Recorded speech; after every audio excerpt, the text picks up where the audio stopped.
Paul, je prends souvent un moment pour réfléchir à notre vie, et je ne peux m'empêcher de me sentir vraiment heureuse et reconnaissante pour tout ce que nous avons. Cette maison, tout ce qu'on a réussi à bâtir ensemble, c'est vraiment incroyable. Je suis content d'entendre ça, Marie. Je travaille dur, mais savoir que tout cela a un impact positif sur notre vie me rend heureux. Oui, c'est plus qu'un impact positif, c'est une véritable bénédiction. Je me souviens des moments où on devait jongler avec les dépenses et les imprévus. Aujourd'hui, nous n'avons plus à nous soucier du loyer ou de la nourriture. Cela me permet de me concentrer sur ce qui est vraiment important pour moi, m'occuper de la maison et de la famille. Je me souviens aussi de ces moments. C'était difficile, mais on a toujours gardé espoir. Ton soutien pendant ces périodes m'a beaucoup aidé à persévérer.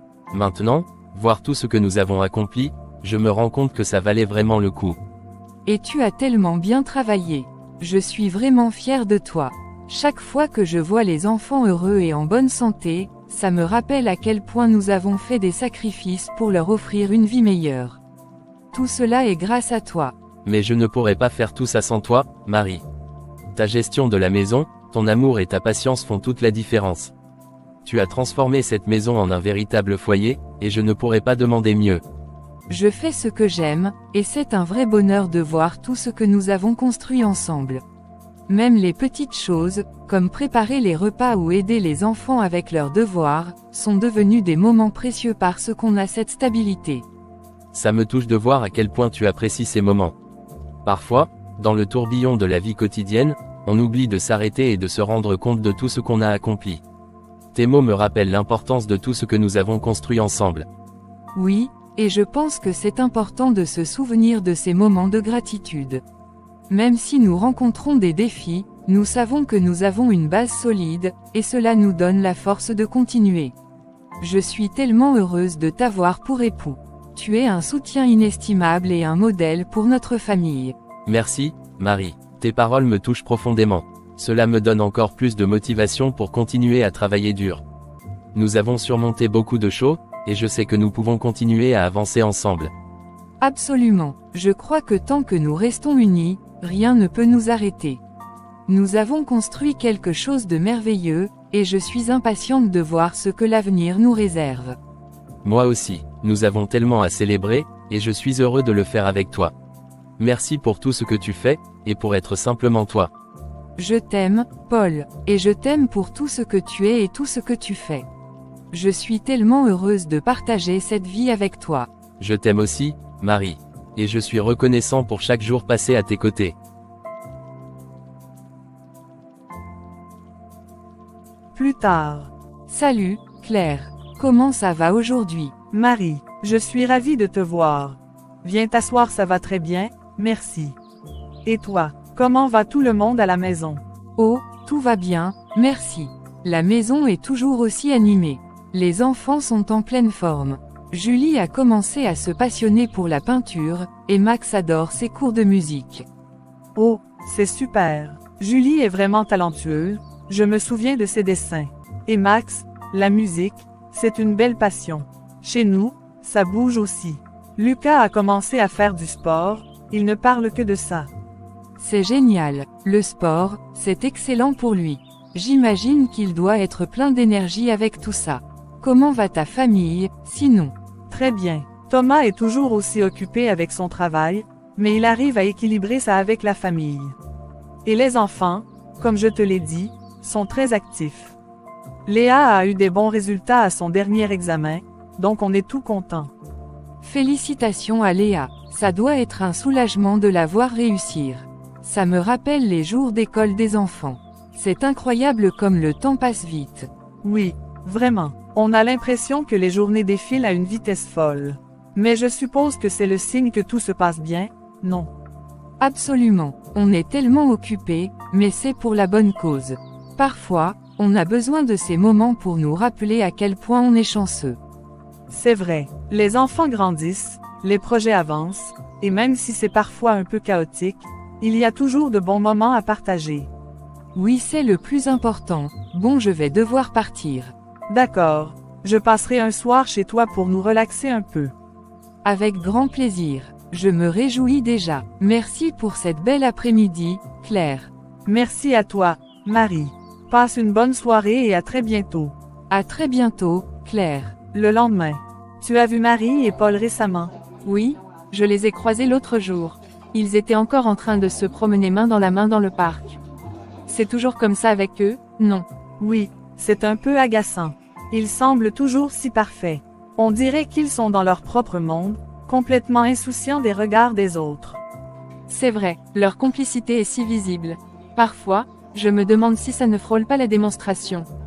Tu sais, on les voit toujours ensemble, toujours en train de s'afficher comme le couple idéal.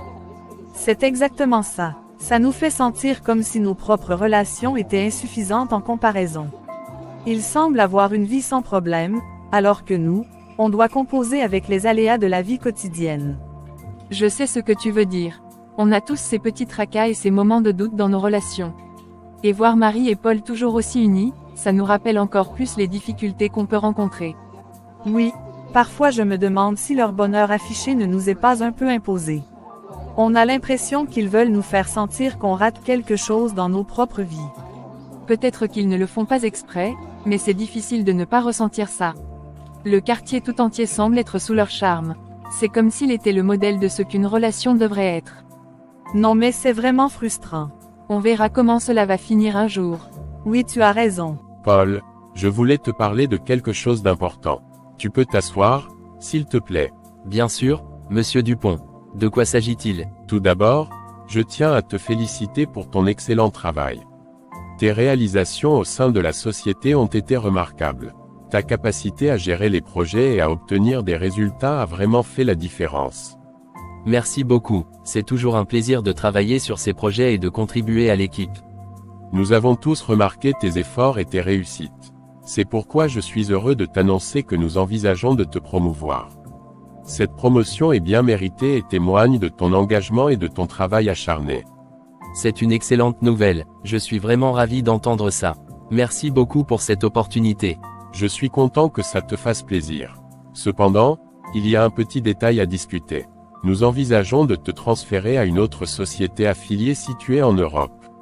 C'est une occasion importante qui pourrait élargir encore davantage tes horizons professionnels.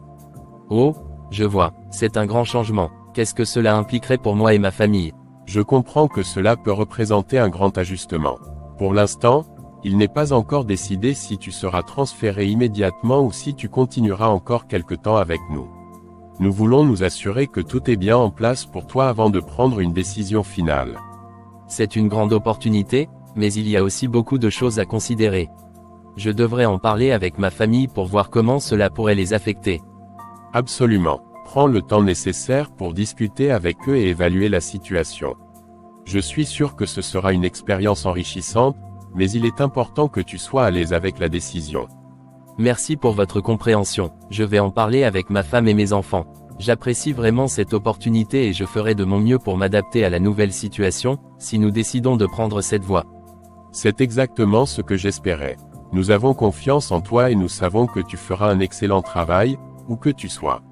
Fais-moi savoir ce que tu décides quand tu seras prêt. Merci encore pour cette opportunité et pour votre soutien. Je vous tiendrai informé dès que j'aurai discuté avec ma famille. Parfait, nous attendrons ta réponse avec impatience. Bonne chance avec tes discussions et encore félicitations pour ta promotion. Merci beaucoup, monsieur Dupont. À bientôt. Quelques heures plus tard. Lucas, tu ne vas pas croire ce qui vient de m'arriver. Paul, qu'est-ce qui se passe? Tu sembles super excité. Oui, c'est parce que je viens d'avoir une super nouvelle de mon patron. Il m'a annoncé que je vais être promu. Sérieusement, félicitations, mon ami, c'est incroyable. Je savais que ton travail était excellent, mais c'est génial de voir que ça paye. Merci, mais ce n'est pas tout. Il a aussi mentionné qu'il y a une possibilité que je sois transféré dans une de nos sociétés en Europe. C'est une grande opportunité, mais aussi un gros changement. Waouh, l'Europe, ça doit être une sacrée offre. Je comprends que ce soit un grand pas, mais c'est une occasion en or. Tu dois être sur un petit nuage. Oui, je suis vraiment ravi, mais je dois aussi réfléchir à tout ce que cela implique pour ma famille. C'est un gros changement, et je dois en parler avec Marie et les enfants avant de prendre une décision finale. Bien sûr, c'est tout à fait normal. Mais sache que je suis vraiment content pour toi. Tu mérites cette reconnaissance pour tout le travail que tu as fourni. Et puis, l'Europe, c'est une grande aventure. Oui, c'est vrai, Marie et moi allons en discuter ce soir. J'espère qu'on pourra trouver une solution qui fonctionne pour tout le monde. Mais je voulais vraiment te le dire en premier, parce que tu as toujours été là pour moi. Merci, Paul, je suis vraiment heureux pour toi, et je suis sûr que tu trouveras le meilleur moyen de gérer ça avec ta famille. C'est une opportunité incroyable et je sais que tu vas briller là-bas aussi. Merci, Lucas, ça me rassure d'en parler avec toi. Ton soutien compte beaucoup pour moi. Toujours, mon ami, et quoi qu'il arrive, je sais que tu feras le bon choix. Et puis, n'oublie pas, si jamais tu as besoin de discuter ou juste de prendre un café pour décompresser, je suis là. Je n'hésiterai pas. Encore merci pour tout, on se tient au courant alors. Bien sûr, et encore une fois, félicitations, Paul. Tu es sur le point de commencer un nouveau chapitre excitant de ta vie. Merci, Lucas. À bientôt. 3 mois plus tard. Marc, peux-tu venir me voir un moment? Bien sûr, Paul. Que puis-je faire pour vous? Merci d'être venu. J'aimerais discuter de quelques points essentiels pour la bonne marche de l'entreprise. Comme tu le sais, je viens juste de prendre mes fonctions ici, et il est important pour moi que nous commencions sur de bonnes bases. Bien sûr. Je suis à votre écoute. Quels sont les points que vous souhaitez aborder? Tout d'abord, je veux m'assurer que nos équipes sont bien coordonnées. La communication entre les départements doit être fluide pour éviter les retards et les erreurs. Je souhaite mettre en place des réunions hebdomadaires pour chaque département afin de suivre les progrès et de résoudre les problèmes rapidement. Ça me semble être une bonne idée. Actuellement, les équipes se rencontrent surtout quand il y a des urgences. Des réunions régulières pourraient vraiment aider à améliorer la communication. Exactement. En outre, je voudrais que nous établissions des objectifs clairs pour chaque trimestre.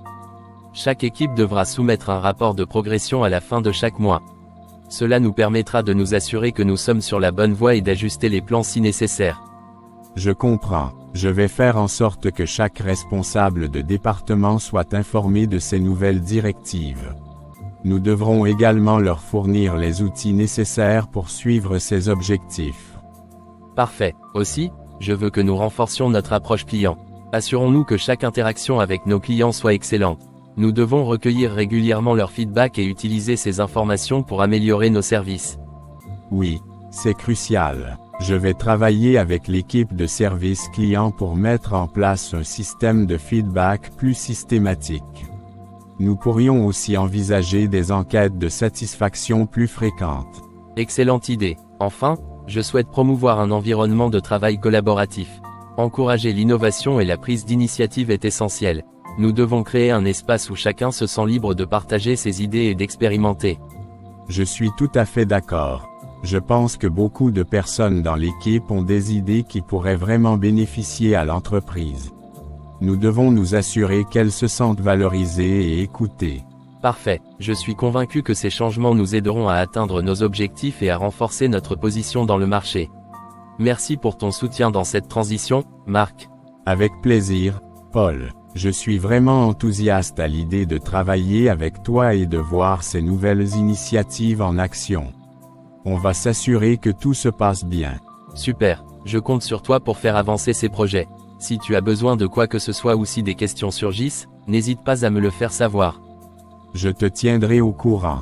Merci pour la clarté de tes directives, Paul. À bientôt. Alors, comme ça, Paul a décidé de tout réorganiser, hein? C'est incroyable. Je ne comprends pas comment il peut arriver d'un coup, prendre la direction de l'entreprise, et penser qu'il peut nous dicter ce qu'on doit faire sans tenir compte de ce qui se passait avant. Ça fait des années que je travaille ici. J'ai gravi les échelons, j'ai vu passer des tas de directeurs et j'ai toujours fait en sorte que tout fonctionne bien. Et maintenant, voilà qu'un nouveau directeur débarque. Et voilà qu'il commence à imposer ces nouvelles règles comme si tout ce qu'on avait fait jusque-là n'avait aucune valeur. Il me dit qu'il veut améliorer la communication et mettre en place des réunions hebdomadaires. Comme si nous ne savions pas déjà comment gérer nos propres équipes. On est tous capables de bien faire notre travail sans avoir besoin qu'on nous dise comment faire à chaque étape. C'est un manque de respect, en fin de compte. Je ne vais pas accepter ça sans réagir. Je veux dire, je comprends qu'il a une vision, Mais il pourrait au moins essayer de comprendre comment les choses fonctionnent avant de chambouler tout. On ne construit pas une maison en balançant les briques n'importe comment. Je vais devoir trouver un moyen de faire passer mes préoccupations. Peut-être que je devrais parler à Paul directement et lui faire comprendre que ces changements ne sont pas toujours bienvenus sans une discussion préalable. Je ne suis pas contre le progrès, mais je ne vais pas me laisser marcher sur les pieds par quelqu'un qui vient d'arriver. On verra comment il réagit quand il comprendra qu'on ne se laisse pas manipuler aussi facilement. Je suis là depuis longtemps et je sais ce qui marche dans cette entreprise. Et je ne suis pas prêt à laisser quelqu'un tout bouleverser sans que cela soit bien réfléchi. Le lendemain. Marc, je voulais te parler de ton retard ce matin. Il est important que chacun soit ponctuel, surtout quand on a des changements et des nouvelles directives à suivre. Oui, Paul, je suis au courant. Je suis désolé pour le retard. Mais, honnêtement, je commence à en avoir assez de toutes ces nouvelles règles et réprimandes. Je comprends que les changements peuvent être difficiles, mais il est crucial pour nous tous de respecter les nouvelles procédures. La ponctualité est une partie essentielle du bon fonctionnement de l'entreprise. Vous savez quoi, Paul? Ce n'est pas seulement le retard. C'est tout ce que vous avez mis en place depuis que vous êtes arrivé. Vous arrivez ici, vous changez tout, et vous vous attendez à ce que tout le monde accepte ça sans sourciller. Je ne pensais pas que les nouvelles directives étaient un problème aussi important. Mon but est d'améliorer les choses et de faire avancer l'entreprise. Améliorer les choses, vraiment. On se demande si vous savez même comment les choses fonctionnent ici. On a tous travaillé dur pour que cette entreprise marche bien, et maintenant on a l'impression que tout ce qu'on a fait est balayé d'un revers de la main. Je ne voulais pas diminuer le travail effectué jusqu'à présent, mais il est nécessaire d'apporter des changements pour répondre aux nouvelles réalités du marché et aux besoins de nos clients. Je comprends qu'il faut évoluer, mais il y a une manière de le faire. Vous ne pouvez pas simplement imposer des directives sans discuter avec ceux qui sont ici depuis longtemps. Vous devriez écouter et comprendre comment les choses fonctionnent avant de tout bouleverser. Je vois, mais je ne tolérerai pas qu'une autre personne piétine mon autorité. On verra bien. 2 semaines plus tard. Je ne me sens vraiment pas bien ces derniers jours. Qu'est-ce qui ne va pas, Paul? Tu sembles épuisé. Est-ce que ça va? J'ai des douleurs dans la poitrine, et je me sens souvent fatigué même après avoir bien dormi. Je pense qu'on devrait peut-être aller à l'hôpital pour vérifier ce que c'est. Oh mon Dieu, Paul. Ça a l'air sérieux. Tu es sûr que c'est nécessaire d'aller à l'hôpital maintenant? Oui, je le pense. J'ai lu que des douleurs thoraciques peuvent être le signe de problèmes de santé importants. Je ne veux pas prendre de risques. J'ai aussi eu des vertiges et des nausées occasionnelles. D'accord, je vais préparer les choses pour qu'on puisse partir tout de suite. Il vaut mieux être prudent. Je vais aussi appeler l'hôpital pour nous assurer qu'on peut avoir un rendez-vous rapidement. Merci, Marie. Je sais que c'est un peu soudain, mais je préfère qu'on vérifie. Je me sens vraiment mal à l'aise à l'idée de ne pas savoir ce qui se passe. Ne t'inquiète pas, Paul. On va s'occuper de ça. Il vaut mieux aller à l'hôpital pour avoir un diagnostic précis. Je vais m'assurer que tout se passe bien. Monsieur Paul, j'ai examiné vos résultats et je dois vous dire que vous avez une fièvre aiguë. Cela explique vos douleurs thoraciques, votre fatigue, et vos nausées. Oh, une fièvre aiguë. Est-ce que c'est grave, docteur? En général, ce n'est pas grave si on le prend à temps. La fièvre aiguë peut être causée par diverses infections, mais avec un traitement approprié, vous devriez vous rétablir assez rapidement. Quel est le traitement recommandé? Nous allons administrer des injections pour réduire la fièvre et traiter l'infection sous-jacente. Il est important que vous suivez le traitement jusqu'à la fin et se repose suffisamment. Nous allons également vous prescrire des antibiotiques pour aider à combattre l'infection. D'accord. Et combien de temps devrons-nous rester à l'hôpital? En général, la durée de l'hospitalisation dépend de la réponse au traitement. Si tout se passe bien et que les injections commencent à faire effet, vous pourriez rentrer chez vous dans quelques jours. Nous surveillerons votre état de santé de près pour nous assurer que tout évolue correctement. Je suis content que ce ne soit pas plus grave. Que devrions-nous faire maintenant? Assurez-vous que vous vous reposez bien et que vous prenez vos médicaments selon les prescriptions. Il est également important de surveiller votre température régulièrement. Si vous remarquez des signes de complications ou si votre condition ne s'améliore pas comme prévu, n'hésitez pas à me contacter immédiatement. Merci, docteur. Je vais suivre vos instructions à la lettre. Très bien. Nous allons commencer le traitement tout de suite. Si vous avez des questions ou des préoccupations supplémentaires, n'hésitez pas à me les poser. Merci beaucoup pour votre aide, docteur. Nous nous en remettons entièrement à vous. C'est mon travail. Nous ferons tout ce qui est en notre pouvoir pour que Paul se rétablisse rapidement. Je me sens un peu plus serein maintenant que nous savons ce qui se passe. On va s'occuper de toi, Paul. Tout ira bien. Je vais m'assurer que les infirmières commencent le traitement. Reposez-vous bien et soyez attentifs aux instructions. Merci, je me sens déjà mieux en sachant que nous avons un plan et que nous avons du soutien. Plus tard. Ce salaud de Paul ne sait pas à qui il a affaire. Il pense que ce qu'il a actuellement est une petite maladie. C'est la fin de sa vie, il voit comme ça. S'il savait qui je suis, il n'osera même pas me parler sur ce ton. Ce qui me fait rire dans tout ça, il va croire que les docteurs peuvent le sauver or que la mort est à son chevet. Il me fait même pitié. Monsieur Paul, j'espère que vous vous sentez un peu mieux. Docteur, j'ai toujours des douleurs accrues, je n'arrive pas à respirer, s'il vous plaît faites quelque chose. Je reviens tout de suite. Docteur, je ne comprends plus rien, malgré les injections, ça ne va pas toujours, il n'arrive même pas à marcher. Je viens juste de le voir, comme je l'avais dit, si l'infection a gagné assez de parties, il lui sera compliqué de vite guérir, mais je vous rassure qu'on est à chef d'œuvre pour le sauver, ne vous inquiétez pas. Docteur, j'ai peur. N'ayez pas peur, tout va bien se passer, je vous le rassure. D'accord, docteur. Moi qui suis là depuis des années, un petit comme lui va venir me donner des ordres. Il va souffrir dans ma main.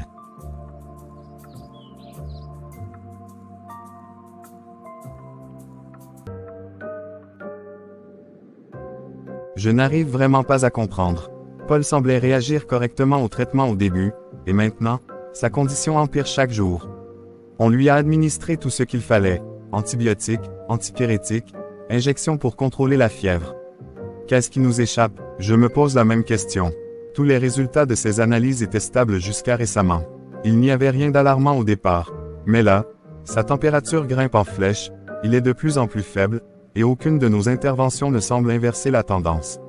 Il doit y avoir quelque chose qu'on n'a pas vu. Ce genre de dégradation rapide est inhabituel. Je me demande si nous faisons face à une complication que les tests de routine n'ont pas détectée, une infection plus profonde. Ou quelque chose de plus grave, peut-être, mais même avec ça, je ne comprends pas pourquoi il ne réagit pas du tout. C'est comme si son corps rejetait les traitements ou que quelque chose l'affaiblissait en silence. Tu penses que ça pourrait être lié à des facteurs extérieurs? Quelque chose qu'on ne contrôle pas? Possible. Peut-être une interaction avec un autre médicament ou une substance toxique qu'il aurait ingéré sans qu'on le sache. Mais rien ne figure dans ses antécédents médicaux qui pourrait expliquer une réaction aussi sévère. Et sa famille, ils n'ont rien signalé d'inhabituel chez lui. Des changements de comportement, des habitudes alimentaires différentes. Rien. Sa femme est aussi désemparée que nous.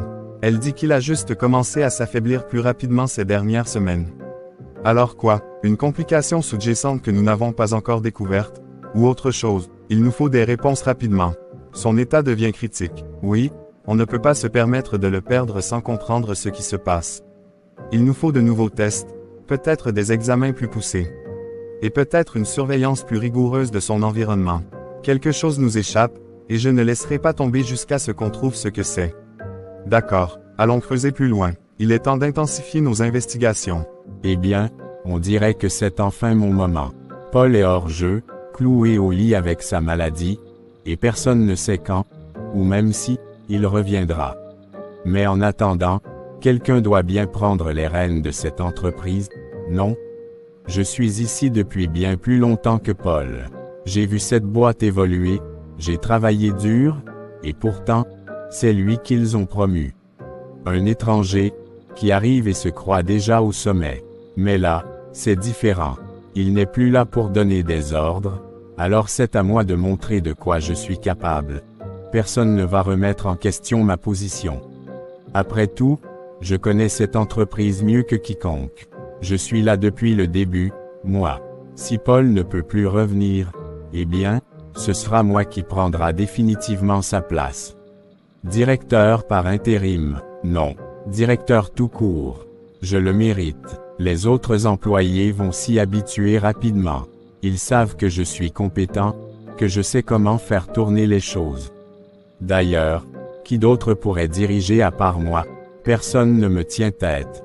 Paul avait ses grands discours et ses stratégies, mais moi, je connais chaque rouage, chaque détail.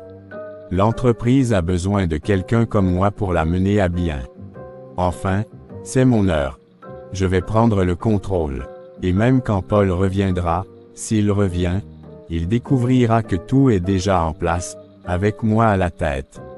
Il n'aura plus sa place ici. Personne ne se souviendra de lui. Ce sera mon entreprise. Enfin, où est-ce que tu vas avec ce dossier? Je vais au 3e étage, au bureau des ressources humaines. J'ai un dossier à rendre. Homme, il serait bon que tu commences à t'habituer à la nouvelle dynamique. Désormais, c'est moi le directeur. Le directeur. Je croyais que c'était toujours Paul qui l'était, même s'il est malade et absent en ce moment. Il n'a pas été officiellement remplacé. Non, Paul n'est plus en état de diriger quoi que ce soit. À partir d'aujourd'hui, c'est moi qui prends les décisions ici.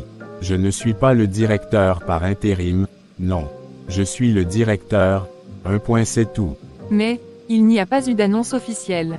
Tant que Paul est en convalescence, techniquement, c'est toujours lui qui est à la tête de l'entreprise. Même malade, il reste le directeur. Écoute-moi bien, Paul n'est plus là, il ne reviendra peut-être jamais. Quelqu'un doit bien diriger cette entreprise, et cette personne, c'est moi. Alors tu ferais bien d'accepter la réalité. Je suis le nouveau directeur à partir de maintenant. Peu importe ce qui a été dit ou pas dit officiellement. Je comprends, Marc, mais c'est un changement assez brusque. Peut-être qu'il faudrait en discuter avec la direction ou les ressources humaines avant de... Non, c'est moi qui dirige, et tu ferais mieux de t'y faire. Si tu tiens à garder ton poste, tu sauras qui est à la tête. Paul est hors jeu, et ça ne changera pas de sitôt. Alors va rendre ton dossier, mais souviens-toi, c'est moi que tu devras appeler. Monsieur le directeur, à partir de maintenant. Compris? D'accord, Marc, je veux dire, monsieur le directeur. Ah, enfin, je l'ai vu dans ses yeux. Elle a compris. Maintenant, je vais leur montrer à tous qui est vraiment aux commandes ici. Fini la complaisance, fini les règles à l'ancienne. Ils vont voir ce que c'est que la vraie pression. Cette secrétaire, comme les autres, va vite s'adapter. Ils n'auront pas le choix. Je vais instaurer un nouveau régime, et ils me respecteront ou ils partiront. Paul pouvait être trop doux, trop permissif. Mais moi, Marc, je vais redresser cette entreprise. Ils verront bientôt qui est le vrai directeur. Ça commence maintenant. Quelle est cette mauvaise maladie qui a attaqué Paul? Je ne comprends plus rien. Chaque jour, je vois mon mari s'affaiblir un peu plus, malgré tous les traitements, malgré les diagnostics des médecins. Ils ont essayé tout ce qu'ils pouvaient, mais rien n'y fait. Je suis perdu, complètement perdu. Je n'ai jamais paniqué comme ça auparavant. Jamais. Je pensais que nous allions traverser cette épreuve ensemble, que nous pourrions surmonter cela. Mais chaque fois que je vois Paul, il devient plus faible, plus désespéré. Comment est-ce possible? Quelqu'un pourrait-il faire cela contre lui? Mais pourquoi? Pourquoi lui? Nous avons toujours vécu honnêtement, nous avons été de bonnes personnes. Les médecins disent qu'ils ne comprennent pas vraiment ce qui se passe. Comment peuvent-ils ne pas comprendre? Comment peuvent-ils ne pas savoir ce qui cause cette fièvre incessante, cette détérioration rapide? Je me sens si impuissante. Je n'ai jamais été confrontée à une telle détresse. Il y a quelque chose que je ne saisis pas, quelque chose que personne ne semble pouvoir expliquer. Je suis perdue, je ne sais plus quoi faire. Je ne peux pas rester dans l'attente éternelle.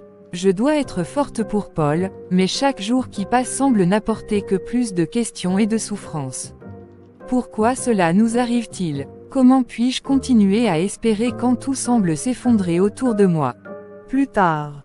Quelle victoire éclatante! J'ai enfin écarté mon premier adversaire, et les idoles sont témoins de mon succès. Paul est désormais hors de ma route, et cette première étape a été parfaitement exécutée. Je suis enfin en position de force. Mais ce n'est pas tout. Je ne peux pas m'arrêter là. Pour que tout soit vraiment terminé, pour que je sois entièrement libéré de toute opposition, il me faut aller plus loin. Paul doit disparaître complètement, définitivement. Je veux que cette histoire prenne fin, que sa souffrance cesse. Je ne veux plus qu'il y ait la moindre trace de lui. Plus de répit, plus d'espoir. Sa femme, Marie, continue de se battre. Mais elle ne doit plus avoir le moindre soutien, plus le moindre espoir. Elle doit être complètement détruite, tout comme son mari. Si elle est encore en vie, elle pourrait encore causer des problèmes. Il est temps que tout cela cesse. Je vais orchestrer la fin de Paul de manière définitive. Je vais m'assurer qu'il ne reste rien de lui, et que sa disparition soit totale. Marie va aussi payer le prix fort, sans échapper à la douleur. C'est ainsi que je m'imposerai pleinement, sans conteste. Je scelle mon pouvoir ici et maintenant. La fin est proche, et tout ce qui reste sera sous mon contrôle. Les idoles ont choisi leur champion, et je suis prêt à achever cette tâche. Le lendemain. Bonjour, Marie. Je suis désolé de devoir vous annoncer cela en personne, mais, malheureusement, Paul est décédé. Quoi? Non, ce n'est pas possible, Paul, comment cela a-t-il pu arriver? Je sais que c'est difficile à entendre. Nous avons fait tout ce qui était en notre pouvoir pour le soigner. Malheureusement, malgré les traitements, sa condition s'est détériorée plus rapidement que prévu. Nous avons tout essayé. Non, non, vous ne pouvez pas dire ça. Il devait s'en sortir. Pourquoi n'avez-vous rien pu faire? Pourquoi maintenant? Marie, je comprends que c'est extrêmement difficile. Il n'y a pas de mots qui puissent vraiment apaiser cette douleur. Nous avons tout donné, mais parfois, malgré tous les efforts, la maladie l'emporte. Je ne peux pas croire que Paul soit parti, je ne sais pas comment je vais continuer sans lui. Je ne sais même plus ce que je dois faire maintenant. Tout est devenu si sombre. Je suis vraiment désolé pour votre perte. Vous devez être forte maintenant, pour vous-même et pour ceux qui vous entourent. Prenez le temps qu'il vous faut pour faire votre deuil. Nous sommes là pour vous soutenir pendant cette période difficile. Merci, mais je ne sais pas comment je vais pouvoir faire face à tout cela. Paul était tout pour moi. Comment vivre sans lui? Vous n'êtes pas seul, Marie. Entourez-vous de vos proches, acceptez leur soutien, et prenez les jours à la fois. Il n'y a pas de bonne manière de faire face à une telle perte, mais il est important de trouver des moyens de vous entourer de réconfort. Je vais essayer, merci pour tout. Merci de m'avoir dit la vérité, même si c'est tellement difficile à accepter. Je vous souhaite tout le courage et la force possible. Si vous avez besoin de quoi que ce soit, n'hésitez pas à nous contacter. Nous sommes là pour vous. Paul, mon Paul, pourquoi es-tu parti si tôt? Nous avions toute une vie devant nous. Nous avions promis de vieillir ensemble, de tout affronter main dans la main. Et maintenant, je me retrouve seule avec les enfants. Comment vais-je faire pour élever nos 2 enfants toute seule? Nous avions tout planifié, tout imaginé pour l'avenir. Comment vais-je leur expliquer que leur papa est parti? Ils ont besoin de lui, tout comme moi. Je me sens tellement perdue, tellement seule. Paul était mon pilier, mon soutien. Comment vais-je continuer sans lui? Pourquoi est-il parti si soudainement? Nous avions encore tellement de choses à vivre, de rêves à réaliser. Tout semblait si parfait, et maintenant tout est réduit en poussière. Les promesses, les espoirs, tout s'est effondré en un instant. Je ne comprends pas pourquoi cela nous arrive. Nous avons toujours essayé de faire les choses bien, de vivre honnêtement. Pourquoi nous? Pourquoi maintenant? Je suis accablée par la douleur et l'incertitude. Comment puis-je trouver la force de continuer? Comment puis-je être à la hauteur de tout ce qui nous attend sans lui à mes côtés? Il est parti, et je reste seule avec tout ce poids sur mes épaules. Les enfants ont besoin de moi, et je dois être forte pour eux, mais comment le faire quand tout en moi est brisé? Je suis désemparée, perdue, et la douleur est insupportable. Paul, pourquoi es-tu parti si tôt? Pourquoi m'as-tu laissé seule avec cette lourde tâche? Je ne sais pas comment affronter l'avenir sans toi. Marc, je viens de recevoir un appel de l'hôpital. Paul est décédé, ils m'ont demandé de vous en informer immédiatement. Je vois, merci de m'avoir informé. Comme je l'avais prédit, il ne reviendra pas. Je savais que son état était grave et que ça finirait ainsi. Je l'avais dit à tout le monde, mais personne ne voulait vraiment le croire. Je suis désolée d'entendre cela. C'est vraiment triste pour sa famille. Ils doivent traverser une période très difficile en ce moment. Oui, bien sûr. C'est toujours difficile pour ceux qui restent. Je savais que le père allait mourir, mais il fallait s'y attendre. Dans tous les cas, ça ne change rien à la situation. Je suis désolé pour sa famille, mais la vie continue. Vous ne trouvez pas cela un peu cruel de parler ainsi? Ils ont perdu quelqu'un qu'ils aimaient profondément. Je comprends que cela soit dur pour eux. Je ne veux pas paraître insensible. Je leur souhaite bien sûr tout le courage nécessaire pour traverser cette épreuve. Mais nous devons aussi penser à la suite, à comment gérer les affaires maintenant que Paul n'est plus là. Je vois, dans tous les cas, il est important de rester professionnel et de soutenir les collègues en ce moment difficile. Exactement. Nous devons nous concentrer sur la manière de continuer le travail et de gérer les changements qui s'annoncent. Merci de m'avoir informé. Nous allons devoir ajuster nos plans en conséquence. Bien sûr, si vous avez besoin de quelque chose, n'hésitez pas à me le faire savoir. Merci, je n'hésiterai pas. Quelle journée incroyable. Les idoles ont vraiment fait leur travail. Paul est définitivement hors du jeu, et maintenant je suis le directeur. C'est exactement ce que je voulais. Tout est en train de se mettre en place comme je l'avais prévu. Ce soir, je vais rentrer chez moi avec un sentiment de victoire totale. Je mérite de me faire plaisir après tout cela. Je vais aller acheter ce que j'ai toujours voulu, me gâter un peu. C'est le moment de profiter des fruits de mon succès. Rien ne pourra gâcher cette victoire. C'est ma soirée, et je vais en profiter pleinement. Tout est sous contrôle maintenant. Je vais savourer ce moment et continuer à avancer, vers encore plus de succès. 2 jours plus tard. Marie, j'ai appris la terrible nouvelle. Je suis vraiment désolé pour ta perte. Je veux te dire que je suis là pour toi. Je sais que c'est un moment extrêmement difficile, mais je te promets que tu ne seras pas seul. Remettons tout entre les mains de Dieu. Il te protégera dans cette épreuve. Merci, Lucas, mais comment puis-je croire en Dieu maintenant? Si Dieu existe vraiment, pourquoi aurait-il permis à Paul de mourir si prématurément? Nous avions tant de projets à réaliser ensemble. Nous avions toute une vie devant nous. Pourquoi a-t-il fallu que cela arrive? Je comprends ta douleur et tes questionnements. C'est normal de se poser des questions dans des moments comme celui-ci. Mais parfois, nous ne comprenons pas tout immédiatement. La foi peut être un refuge même lorsque tout semble sombre. Dieu est là, même si nous ne le voyons pas ou ne le comprenons pas toujours. Mais si Dieu est là, pourquoi n'a-t-il pas empêché cela? Pourquoi aurait-il permis que Paul meure ainsi? Je me sens trahi et abandonné. Je suis tellement désespéré que je commence à douter de tout. Comment puis-je croire en quelque chose qui semble si distant et indifférent? Je sais que c'est difficile à accepter, Marie. La douleur et la perte peuvent nous faire douter. Mais rappelle-toi que même dans les moments les plus sombres, il y a une lumière qui peut nous guider. La foi n'est pas seulement dans les moments heureux, mais aussi dans les épreuves. Je suis ici pour toi, et je t'aiderai à traverser cette période. Je ne sais plus quoi penser. Je ne sais plus si j'ai la force de continuer à croire. Tout semble si injuste et cruel. Peut-être que je suis simplement perdu dans ma douleur. Il est normal de se sentir perdu et de douter dans ces moments-là. La foi ne signifie pas ne jamais douter, mais continuer à avancer malgré les doutes. Je serai là pour toi, pour t'aider à retrouver ce réconfort et cette force. Nous traverserons cela ensemble. Merci, Lucas. Je suis vraiment touché par ton soutien.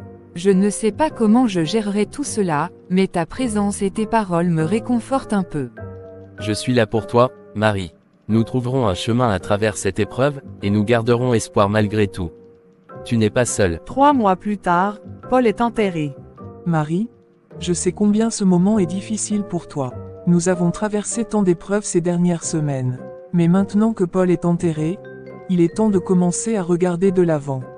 La vie continue, et il faut essayer de trouver un moyen de se reconstruire. Comment puis-je avancer? Comment puis-je oublier ce que nous avons perdu? Paul était tout pour moi. Tout semble si injuste. Si Dieu existe vraiment, pourquoi a-t-il permis que cela se produise? Je n'arrive pas à comprendre son plan. Je comprends que tu sois en colère et que tu te sentes perdu. C'est normal de se poser des questions après une telle perte. Mais il faut se rappeler que tout cela fait partie du plan de Dieu, même si nous ne le comprenons pas toujours. Parfois, nous devons accepter que certaines choses échappent à notre compréhension. Je ne peux pas accepter cela. Je ne peux pas croire qu'un plan divin puisse justifier la perte de Paul. Nous avions encore tant de choses à vivre ensemble. Cela me semble si cruel. Comment puis-je accepter que c'était le plan de Dieu? Je sais que c'est difficile. La foi est souvent mise à l'épreuve dans des moments comme celui-ci. Mais même dans la douleur, il est important de se rappeler que Dieu est toujours là pour nous soutenir. Il ne nous abandonne pas, même quand nous avons du mal à le percevoir. Je me sens trahi par ma foi. J'ai du mal à comprendre pourquoi Dieu aurait voulu que nous souffrions ainsi. J'ai besoin de temps pour digérer tout cela, pour essayer de comprendre pourquoi tout s'est passé ainsi. Prends le temps dont tu as besoin. La douleur est encore fraîche, et c'est normal de se sentir ainsi. Je serai toujours là pour toi, pour t'écouter et te soutenir. Nous traverserons cette épreuve ensemble. Essaie de trouver du réconfort dans les souvenirs que tu as de Paul et dans le soutien de ceux qui t'entourent. Merci, maman. Je ne sais pas comment je pourrais traverser cela sans toi. Mais je suis toujours en colère, et je me sens tellement perdu. J'espère qu'un jour, je pourrai comprendre tout cela. Nous trouverons un chemin, Marie. La guérison prend du temps, et c'est un processus que nous devons affronter jour après jour. Je suis là avec toi à chaque étape du chemin. 2 semaines plus tard. Bonjour, je suis venue pour discuter de la situation financière de mon mari. Cela fait 3 mois maintenant qu'il a été enterré. Je voudrais savoir comment accéder à l'argent du compte pour pouvoir gérer les dépenses de la maison et les besoins des enfants. Bonjour, Marie. Je suis vraiment désolé, mais il y a une mauvaise nouvelle. Les comptes de votre mari ont été gelés. Cela signifie que vous ne pouvez pas accéder aux fonds pour le moment. Quoi? Comment cela se fait-il que les comptes soient gelés? J'ai besoin de cet argent pour subvenir aux besoins de ma famille. Pourquoi le compte est-il gelé? Je comprends votre frustration, Marie. Malheureusement, je n'ai pas de réponse précise quant aux raisons pour lesquelles le compte a été gelé. Nous avons reçu des instructions de la part des autorités ou des parties concernées, et nous devons nous conformer à ces directives.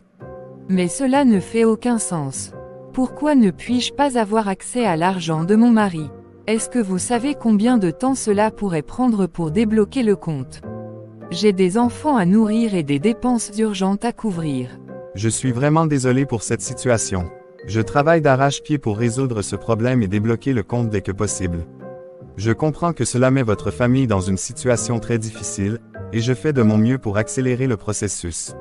Je ne comprends pas pourquoi cela arrive. Tout ce que je veux, c'est pouvoir accéder aux fonds pour prendre soin de ma famille. Je suis déjà sous énormément de stress avec tout ce que nous avons traversé. Vous devez faire tout ce qui est en votre pouvoir pour résoudre cela rapidement. Je comprends parfaitement votre situation et je suis désolé pour les désagréments causés. Je vais continuer à suivre de près le dossier et vous tiendrai informé de tout progrès. Encore une fois, je suis vraiment désolé pour cette situation et pour le stress supplémentaire que cela vous cause. Je n'ai pas le choix, alors je vais devoir attendre. Mais c'est inacceptable que je sois dans cette situation sans explication claire. Merci pour votre aide, même si cela ne me réconforte pas vraiment en ce moment. Je comprends et je vous assure que nous faisons tout ce que nous pouvons. Merci de votre patience et de votre compréhension. Nous espérons pouvoir résoudre ce problème le plus rapidement possible. Marie, je suis vraiment désolé de te voir dans une telle situation. Comment puis-je t'aider? Merci, Lucas. Je suis venu te voir parce que je suis dans une situation très difficile. Le compte bancaire de Paul est gelé, et je ne peux pas accéder aux fonds. Je n'ai pas assez d'argent pour payer les dépenses de la maison et subvenir aux besoins des enfants. J'ai besoin d'aide, même temporairement, jusqu'à ce que le compte soit débloqué. Je comprends combien cela doit être difficile pour toi, mais je dois te dire que je n'ai pas beaucoup de moyens pour t'aider financièrement en ce moment. Les choses sont compliquées, et je ne peux pas vraiment faire grand-chose au niveau administratif. Je comprends que la situation soit difficile pour tout le monde. Mais j'ai vraiment besoin d'un coup de main maintenant. Même une petite aide me serait précieuse pour traverser cette période. Bien, je vais voir ce que je peux faire pour toi. Même si je ne peux pas résoudre tous les problèmes, je vais te donner un coup de main. Je vais te prêter 50 000 francs pour t'aider à gérer les dépenses urgentes jusqu'à ce que le compte de Paul soit débloqué. J'espère que cela pourra t'aider un peu. Merci, Lucas. C'est vraiment généreux de ta part. Je suis tellement reconnaissante pour ton aide. Cela va vraiment faire une grande différence pour nous en attendant que la situation se résolve. Je te promets que je te rembourserai dès que possible. Ne t'inquiète pas pour le remboursement tout de suite. Prends soin de toi et de tes enfants. C'est la moindre des choses que je puisse faire pour toi après tout ce que vous avez traversé. Nous espérons que les choses s'amélioreront bientôt. Merci infiniment, Lucas. Je ne sais pas comment j'aurais fait sans ton aide. Je suis vraiment touché par ta générosité. Je suis content de pouvoir t'aider. N'hésite pas à me contacter si tu as besoin de quelque chose d'autre. Nous traverserons cette épreuve ensemble. Je n'arrive pas à croire que c'est devenu ma réalité. J'ai de l'argent maintenant, grâce à Lucas, mais je ne peux même pas utiliser l'argent de Paul, parce que le compte est gelé. C'est tellement frustrant. J'ai l'impression que tout est contre moi en ce moment. Comment ai-je pu imaginer que tout serait si difficile? Je me sens perdue et seule. Je suis censée être forte pour mes enfants, mais je n'arrive plus à trouver de réconfort. Chaque jour, je vois la situation se compliquer, et je n'ai plus confiance en rien, même pas en Dieu. Pourquoi m'aurait-il laissé dans une telle épreuve? C'est comme si tout était contre moi, je ne sais plus quoi croire ni quoi faire. Tout semble tellement injuste. Je ne sais pas comment j'arriverai à traverser tout cela. Je me demande si tout ce que j'ai cru était une illusion. Peut-être que je n'ai jamais vraiment compris la foi, ou peut-être que j'ai été trompée par des illusions. C'est tellement difficile de garder espoir quand tout s'effondre autour de soi. Quelques minutes plus tard. Qu'est-ce qui se passe? Mathieu, mon Dieu, qu'est-ce que tu as? Réponds-moi. Maman. Ma poitrine, ça fait tellement mal. Mon Dieu, non, pas encore. Pas ça, s'il te plaît. Qu'est-ce qui se passe Mathieu? Point mon Dieu, qu'est-ce que tu as? Réponds-moi. Maman, ma poitrine, ça fait tellement mal. Non mon Dieu, pas encore, pas ça s'il te plaît. Madame Marie, nous avons fait tout ce que nous pouvions, mais l'état de Mathieu est très critique. Ses poumons ne réagissent plus au traitement. Non, non, ce n'est pas possible. Il va s'en sortir, n'est-ce pas, docteur? Il est fort, il a résisté jusque-là. Je suis désolé, mais il ne reste plus beaucoup de temps. Je pense qu'il serait mieux que vous passiez ces derniers moments ensemble. Non, vous devez faire quelque chose. Faites quelque chose, je vous en supplie. Je suis sincèrement désolé, madame. Mathieu, mon bébé, reste avec moi, s'il te plaît. Je t'en supplie, accroche-toi. Tu es mon petit guerrier, n'abandonne pas, pas maintenant. Maman. Je suis fatigué. Non, mon fils, ne dis pas ça. Je t'aime tellement, reste avec moi. Je ne peux pas te perdre, je ne survivrai pas à ça. Je t'aime aussi, maman. Non, tu ne vas pas partir, pas maintenant. Mathieu, non, mon Dieu, pas ça. Mon fils, mon bébé, ne me laisse pas. Où est Dieu? Il est où? Comment il peut me faire ça? Comment il peut me laisser comme ça, seul, perdu, brisé? D'abord Paul, maintenant Mathieu. Mon fils, mon bébé. Pourquoi, Seigneur? Pourquoi m'abandonnes-tu ainsi? Dieu, tu m'as laissé tomber. Je croyais en toi, je t'ai servi, j'ai prié, et voilà comment tu me récompenses. En me prenant tout ce qui compte pour moi. Mon mari, maintenant mon fils. Qu'est-ce que j'ai fait pour mériter ça? Tu es vraiment cruel, Seigneur. Cruel, comment peux-tu permettre ça? Qu'est-ce que je vais faire maintenant? Mon fils, mon petit garçon, il avait toute la vie devant lui, et maintenant il est parti. Tu as laissé partir mon enfant, tu l'as pris, et moi, je n'ai plus rien. Rien, je ne te comprends plus, Seigneur. Si tu es vraiment là, si tu es vraiment un Dieu d'amour, pourquoi tu me fais traverser cette horreur? Pourquoi tu me laisses seul à souffrir ainsi? Qu'est-ce que j'ai fait pour mériter ça? Où est ta miséricorde? Où est ta justice? Je suis fatigué, je suis à bout. D'abord Paul, et maintenant Mathieu. Seigneur, qu'est-ce que j'ai fait pour mériter ça? Pourquoi tu m'as tout pris? Tu m'as laissé seul dans cette vie sans espoir. Mon Dieu, où es-tu? Marie, je suis tellement désolée. Je ne sais même pas quoi te dire.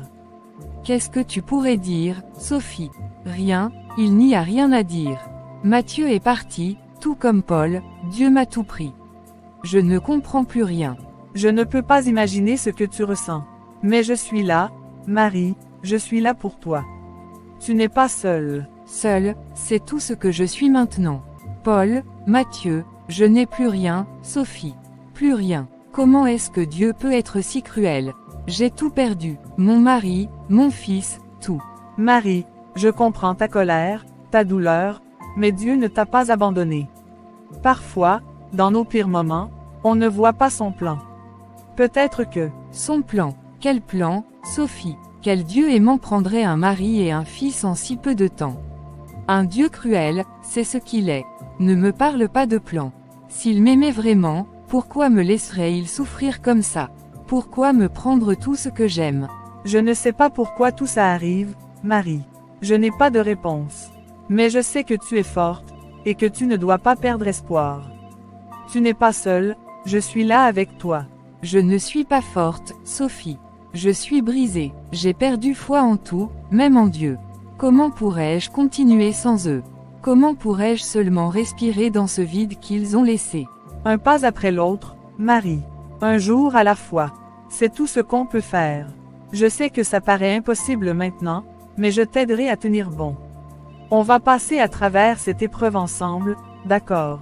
Je ne sais pas comment.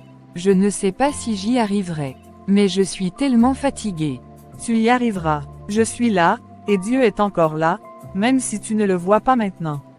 Accroche-toi à l'amour que tu as encore, Marie, et je serai là pour t'aider. Merci, Sophie, je ne sais pas ce que je ferais sans toi. 2 semaines plus tard. Je suis fatiguée, si fatiguée. Tout semble si loin maintenant. Paul, Mathieu, comment la vie peut-elle continuer comme ça? Je ne ressens plus rien, sinon ce vide. Un trou béant dans ma poitrine. Une douleur qui ne disparaît jamais. Ils sont partis, tous les deux, et moi, je suis là, seule, à errer dans cette maison comme une étrangère. Comment est-ce que je peux me ressaisir? Comment est-ce que je peux continuer à avancer? Chaque endroit dans cette maison, chaque recoin me rappelle qu'ils ne reviendront jamais. Mon mari, mon fils, tout ce que j'avais, tout ce que j'étais, a disparu avec eux. Je suis venue ici pour me ressaisir, pour fuir ce vide, mais il me suit partout. Maman me dit d'être forte, mais je n'ai plus de force. Dieu, où es-tu? Pourquoi m'as-tu abandonné? Je dois trouver une raison de continuer. Mais quelle raison? Pour qui? Paul et moi avions tant de rêves, tant de projets, maintenant ils sont en miettes. Et Mathieu, mon petit garçon. Comment une mère peut-elle survivre à la perte de son enfant? C'est contre nature, c'est insupportable. Peut-être que c'est ça, ma vie maintenant, survivre, jour après jour, avec ce vide en moi. Peut-être que je ne guérirai jamais. Peut-être que la foi que j'avais autrefois est morte avec eux. Je ne sais plus qui je suis. Je ne sais plus comment continuer. Ma fille, je sais que tu souffres. Perdre Paul, puis Mathieu, c'est plus que ce qu'une mère et une épouse devraient endurer. Mais tu dois te rappeler que ce sont des choses qui arrivent dans la vie. On ne comprend pas toujours pourquoi, mais tout cela fait partie du plan de Dieu. Le plan de Dieu. Elle rit amèrement. Quel plan, maman? Un plan qui me prive de tout ce que j'aime. Qui prend mon mari et mon fils. Comment est-ce que je pourrais appeler ça un plan? Dieu a ses raisons, ma fille. Il voit des choses que nous ne pouvons pas voir. Parfois, nous passons par des épreuves difficiles, mais ce n'est pas pour nous détruire, c'est pour nous renforcer. Peut-être qu'un jour tu comprendras pourquoi tout cela est arrivé. Non, maman, je ne veux pas comprendre. Je ne peux pas comprendre. Pourquoi Dieu permettrait-il que des choses aussi cruelles arrivent à une personne qui l'a servi avec tant de foi? Je l'ai prié, je l'ai supplié, et pourtant, Paul est parti. Et maintenant, Mathieu aussi. Qu'est-ce que j'ai fait pour mériter ça? Pourquoi est-ce que Dieu m'a abandonné? Tu n'es pas abandonné, Marie. Dieu est toujours là, même dans le silence. Parfois, il permet des choses que nous ne pouvons pas expliquer. Il te reste encore un enfant, et tu dois être forte. Forte, je suis censée être forte alors que mon monde s'écroule. Maman, je suis en colère contre Dieu. Je suis en colère parce qu'il aurait pu les sauver, mais il ne l'a pas fait. Comment puis-je continuer à croire en lui alors qu'il me prend tout ce qui compte pour moi? Je comprends ta colère, ma fille. Je comprends ta douleur, mais la colère ne te ramènera ni Paul, ni Mathieu. Elle ne te réconfortera pas. Tu dois te tourner vers Dieu, même si c'est difficile. Il est le seul qui peut te donner la paix que tu cherches.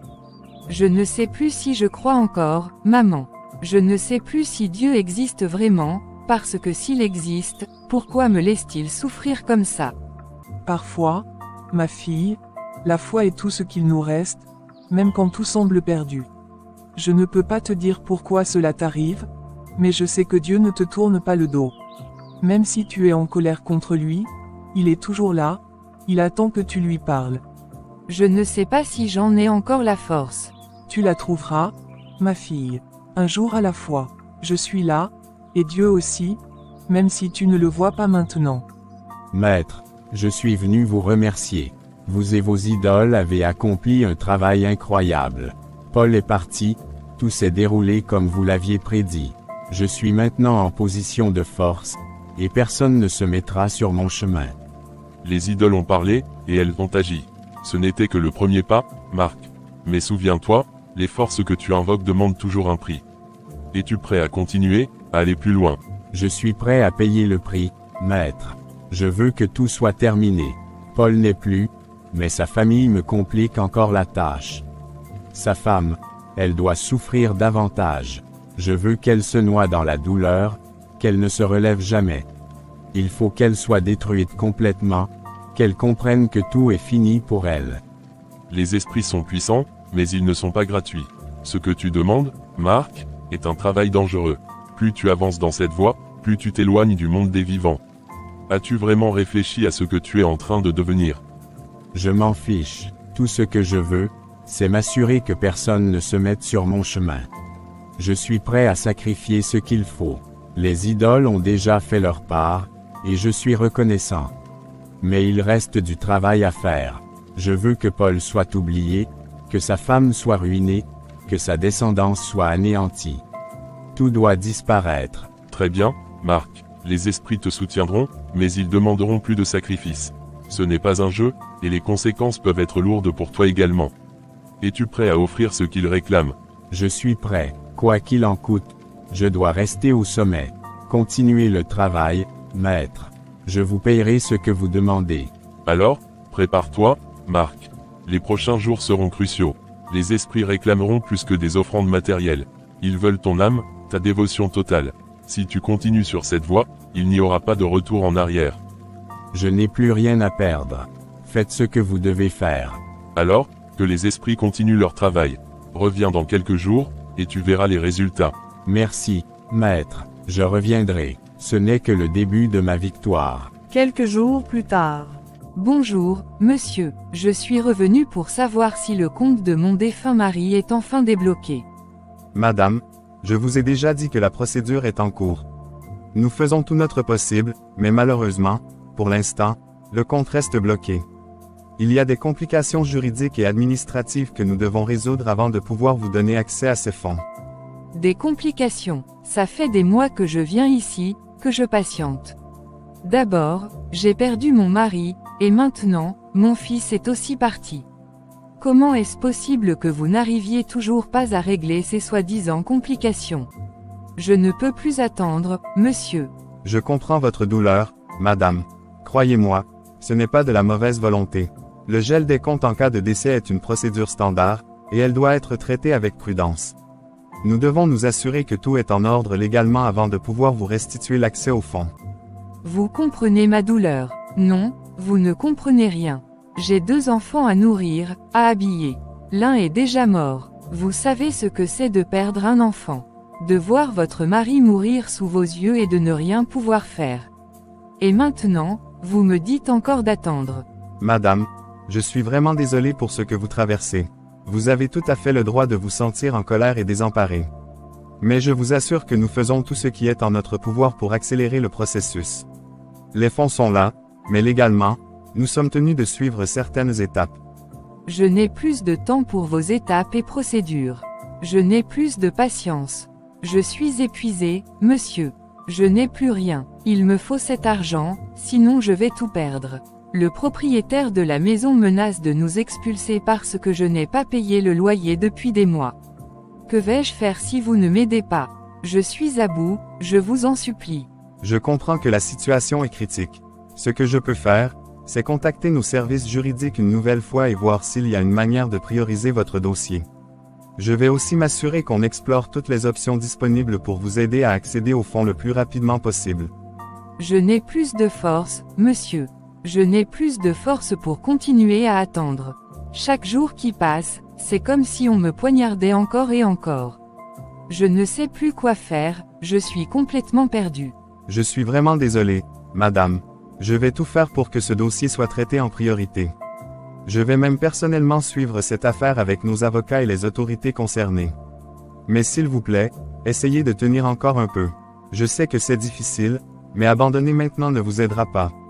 Je ne peux plus continuer comme ça. Vous dites que vous allez faire tout votre possible, mais combien de temps cela prendra-t-il encore?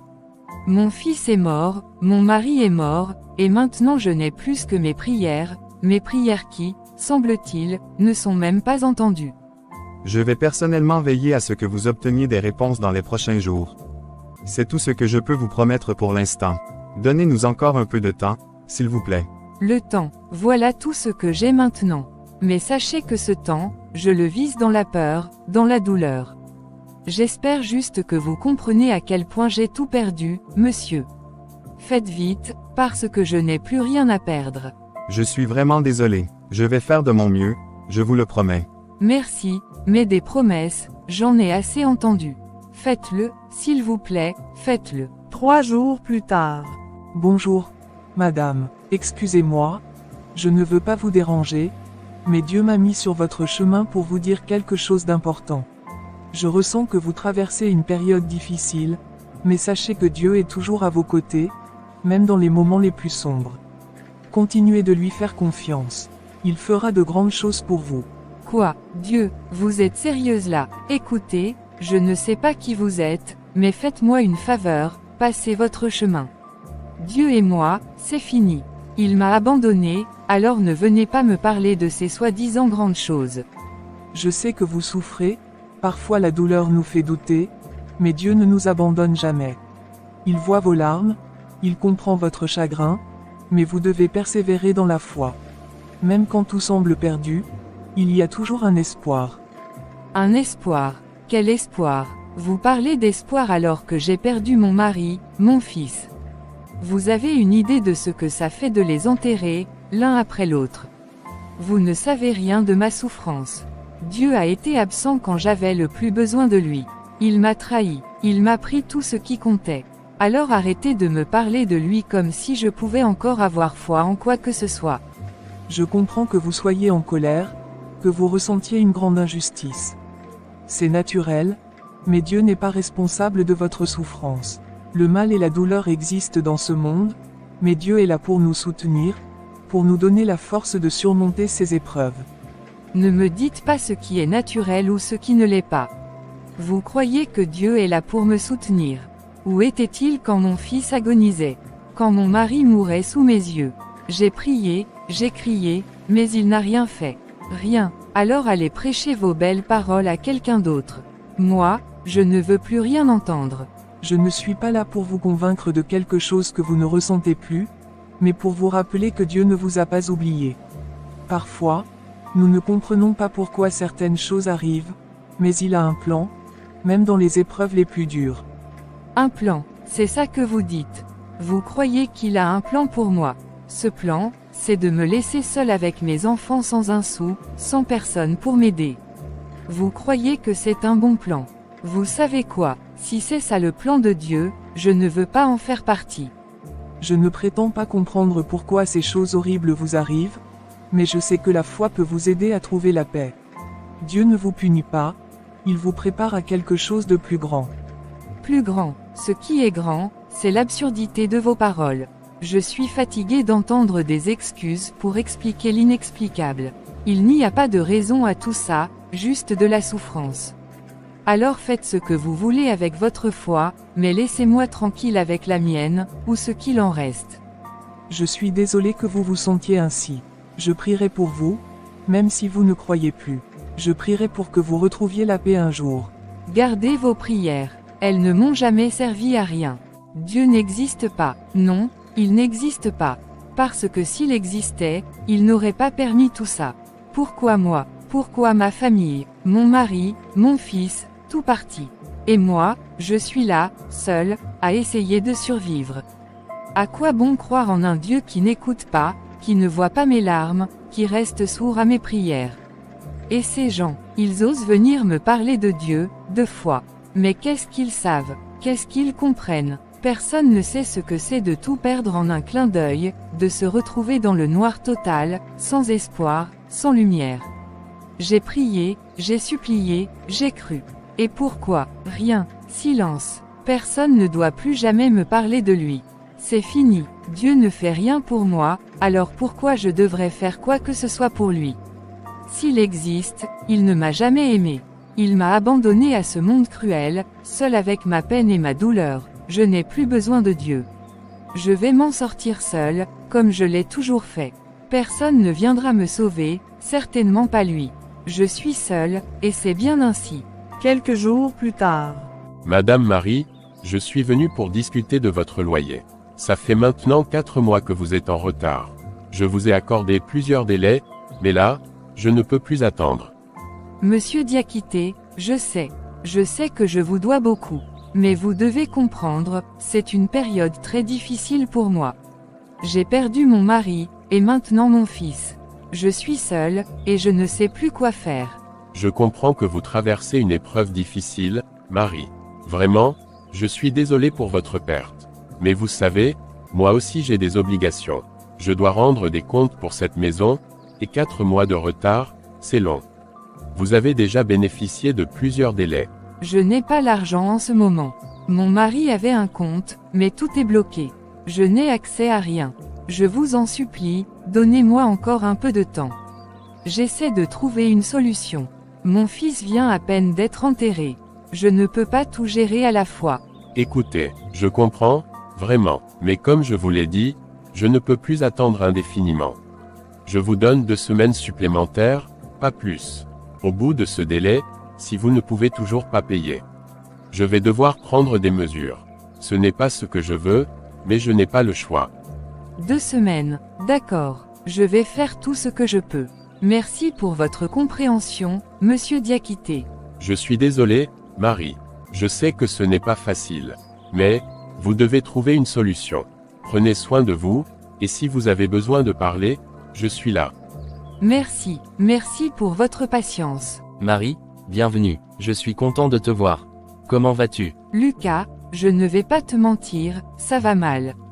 Très mal, je n'ai pas d'argent, les comptes de Paul sont toujours bloqués, et maintenant le propriétaire me met la pression pour le loyer. Je suis désespéré, je ne sais plus quoi faire. Je comprends, Marie, tu sais, depuis la mort de Paul, j'ai toujours voulu t'aider. Et tu sais quoi, je peux vraiment t'aider, tout ce que tu veux, tout ce dont tu as besoin, je peux te le donner. Merci, Lucas, je savais que je pouvais compter sur toi. Je ne sais pas comment je pourrais te rembourser, mais j'ai vraiment besoin d'un peu d'argent pour les enfants, la maison. Ne t'inquiète pas pour ça. L'argent n'est pas un problème. Mais il y a juste, une petite chose que j'aimerais en échange. Une petite chose, qu'est-ce que tu veux dire, Lucas? Marie, tu es une femme formidable. Belle, forte, et, attirante. Je t'ai toujours trouvé irrésistible, et maintenant que Paul n'est plus là, je me dis que tu pourrais peut-être, me rendre un service. Juste une nuit, et tout ce que tu voudras sera à toi. Je te promets que tu n'auras plus jamais de soucis d'argent. Quoi, Lucas, tu es en train de me dire que tu veux coucher avec moi. Mais tu étais l'ami de Paul. Mon mari est à peine enterré, et tu oses me dire ça. Merci, Lucas, je savais que je pouvais compter sur toi. Je ne sais pas comment je pourrais te rembourser, mais j'ai vraiment besoin d'un peu d'argent pour mon enfant, la maison. Ne t'inquiète pas pour ça. L'argent n'est pas un problème. Mais il y a juste, une petite chose que j'aimerais en échange. Une petite chose, qu'est-ce que tu veux dire, Lucas? Marie, tu es une femme formidable. Belle, forte, et, attirante. Je t'ai toujours trouvé irrésistible, et maintenant que Paul n'est plus là, je me dis que tu pourrais peut-être, me rendre un service. Juste une nuit, et tout ce que tu voudras sera à toi. Je te promets que tu n'auras plus jamais de soucis d'argent. Quoi, Lucas, tu es en train de me dire que tu veux coucher avec moi. Mais tu étais l'ami de Paul. Mon mari est à peine enterré, et tu tu oses me dire ça? Écoute, Marie, le monde est cruel, je suis juste franc avec toi. Personne ne va t'aider gratuitement, et moi, je peux te donner tout ce dont tu as besoin. Pense à ton enfant, pense à ta situation. Une nuit, et tous tes problèmes disparaissent. Lucas, comment peux-tu? Comment oses-tu me demander ça? Je croyais que tu étais un ami. Je croyais que tu étais là pour m'aider, pas pour ça. Je suis là pour t'aider, Marie. C'est juste, un arrangement.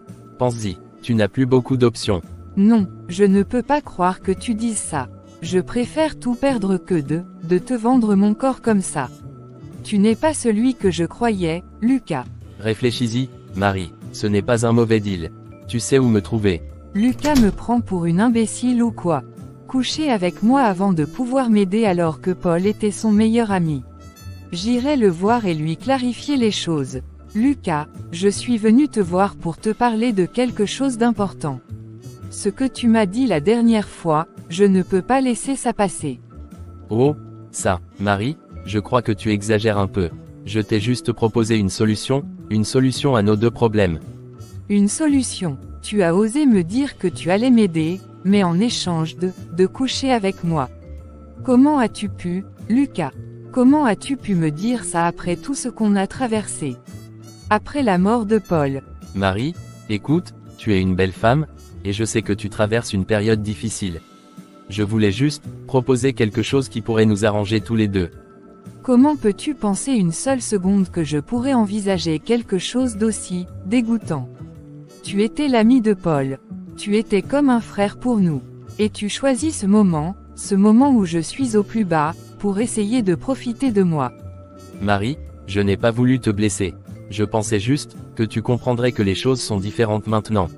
Non, Lucas, rien n'est différent. Tu es simplement quelqu'un en qui j'ai eu tort de faire confiance. Je ne peux plus te voir. Je ne peux plus avoir quelqu'un comme toi dans ma vie. Marie, attends, tu vas regretter de couper les ponts comme ça. Tu as besoin d'aide, et je suis le seul qui te soutient vraiment. Je préfère tout perdre plutôt que de devoir vendre mon âme pour obtenir ton aide. Ne me contacte plus jamais, Lucas. Comment ai-je pu penser qu'il serait différent? Non, je ne laisserai plus personne me traiter ainsi. Je vais me battre pour ma famille, même si je dois tout faire seul. C'est fini, fini de pleurer sur mon sort. Fini de laisser les autres profiter de ma faiblesse, plus personne ne marchera sur moi. Pas Lucas, pas les autres. Plus jamais. Paul, je sais que tu n'aurais jamais laissé ça arriver. Tu étais fort, tu faisais face à tout, sans jamais plier, alors maintenant, c'est à moi de faire pareil. Pour nos enfants, pour notre mémoire. Je vais me battre, à partir de maintenant, plus personne ne décidera pour moi. Je vais affronter chaque situation, chaque difficulté, comme tu l'aurais voulu, Paul. Je vais me relever, et je ne me laisserai plus jamais abattre. J'ai assez pleuré. Maintenant, il est temps de reconstruire, pas seulement pour moi, mais pour mon enfant.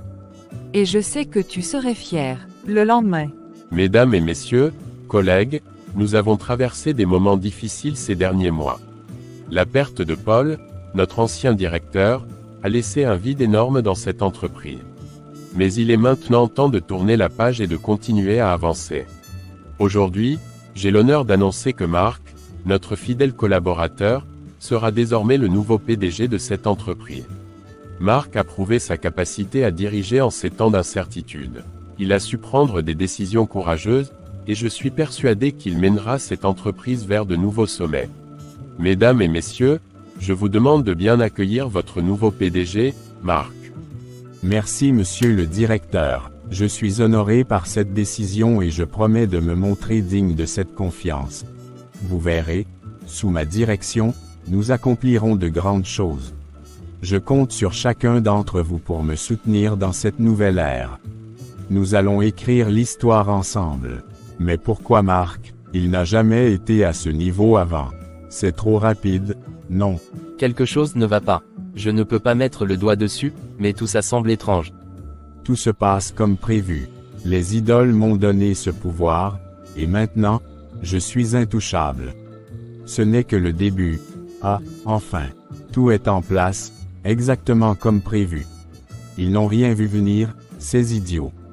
Tout le monde croit que c'est un coup du destin, mais ils ne savent pas que c'était scellé il y a bien longtemps, dans les coulisses, avec mes idoles, et bien sûr, grâce à mon grand maître. Ils pensent que je suis monté ici grâce à mes compétences. Pauvres imbéciles, s'ils savaient à quel point ils sont manipulés. Le grand maître a promis, et il a tenu sa promesse. Il m'a ouvert la voie, et maintenant, je suis le roi de ce royaume. Tout ça m'appartient. Paul était juste le premier obstacle. Tout ce qu'il possédait, tout ce qu'il représentait, est maintenant à moi. Et cette pauvre Marie, elle ne sait pas que c'est moi qui ai tout orchestré. Qu'elle pleure son mari et son fils, cela ne fait que renforcer ma victoire. Le pouvoir, je peux le sentir. Il coule dans mes veines. Le grand maître m'a promis la domination, et je vais en faire bon usage. Mais ce n'est pas encore fini. Non, il reste encore tant de choses à accomplir. Rien ne pourra m'arrêter maintenant. Ni cette famille, ni ses collaborateurs insignifiants. Tous ceux qui se mettront en travers de ma route seront écrasés.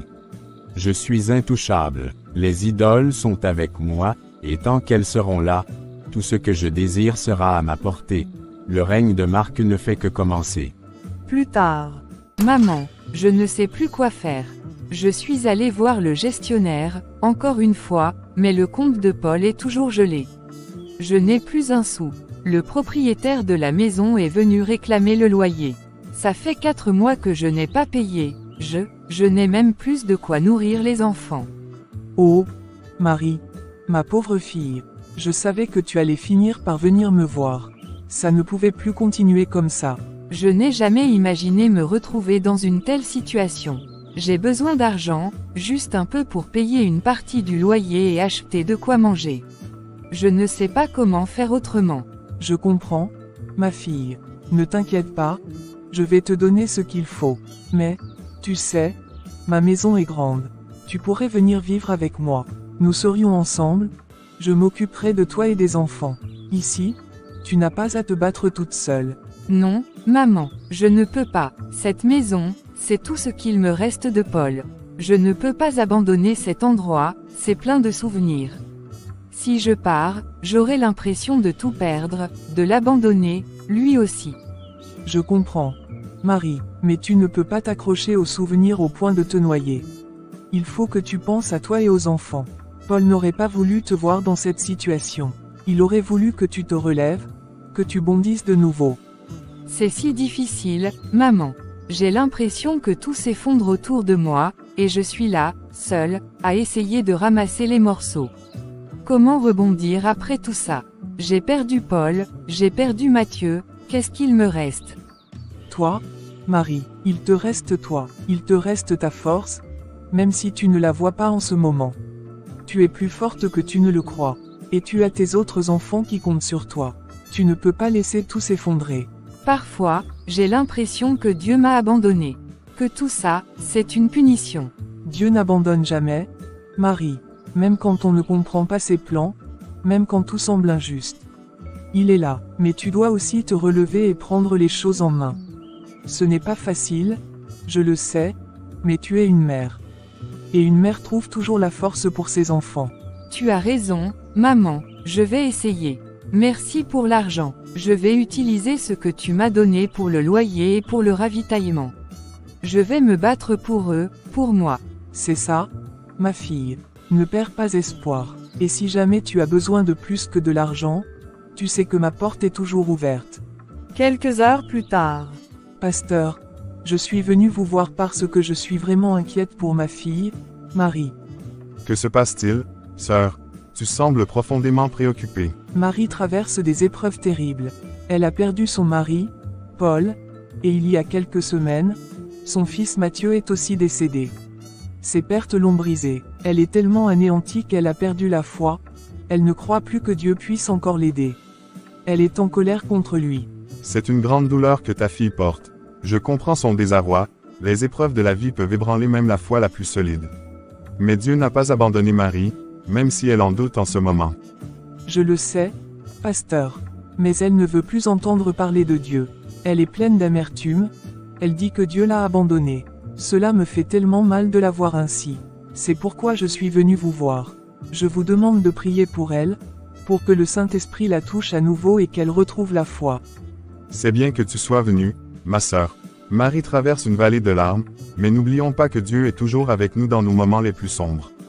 Job aussi a crié à Dieu dans sa souffrance, et pourtant, Dieu l'a restauré à la fin. Je lui parle de Dieu, mais elle ne veut rien entendre. Elle est trop accablée par la douleur pour écouter. C'est normal qu'elle se sente ainsi. Elle a perdu les 2 personnes les plus importantes de sa vie en si peu de temps. Mais Dieu ne l'a pas oubliée. Sa grâce est toujours là, même quand nous ne la voyons pas. Il est écrit dans Psaume 34 verset 18. « L'Éternel est près de ceux qui ont le cœur brisé, il sauve ceux qui ont l'esprit dans l'abattement. » Je veux tant qu'elle ressente cela à nouveau, qu'elle sache que Dieu ne l'a pas abandonnée. Dieu l'attend, comme un père attend le retour de son enfant prodigue. Ce n'est pas rare que dans des moments de grande douleur, on se sent éloigné de lui. Mais il est toujours là, prêt à nous accueillir à nouveau. Ce que nous pouvons faire maintenant, c'est prier. Prier pour que le Saint-Esprit adoucisse son cœur et la ramène à la lumière. Oui, c'est ce dont elle a besoin, que le Saint-Esprit la touche à nouveau. Prions ensemble, ma sœur. Prions pour Marie, pour que Dieu la relève de cette vallée sombre dans laquelle elle se trouve. Seigneur notre Dieu, nous venons devant toi avec des cœurs brisés, mais pleins de foi. Nous te confions ta fille Marie, qui est plongée dans une grande détresse.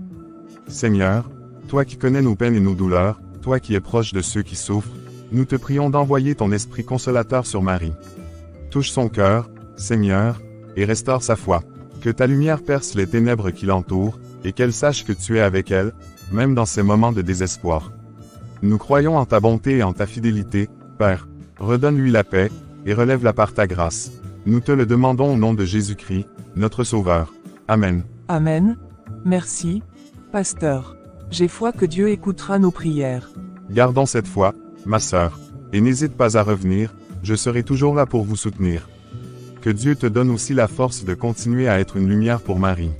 2 jours plus tard. Marie, bonjour, entrez, entrez. Comment allez-vous? Bonjour, monsieur Diakité. Je suis passé pour vous remettre le loyer. Je n'ai pu rassembler que de quoi couvrir 2 mois pour le moment, mais je tenais à vous donner ce que j'ai trouvé. Oh, Marie, vous n'étiez pas obligée de vous précipiter comme ça.